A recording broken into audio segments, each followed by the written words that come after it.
chỉ qua lo riêng tên dẫu khó để tâm tia ya mà tiếng hun lệ nun lui để cả hàn thi ra đồn vẫn say chín vong đồn việc lên đây xí lâu ya chừng nun căng xiêm hiền cây rong lung lại mình thắm suy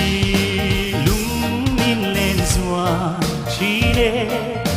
phút khawthiang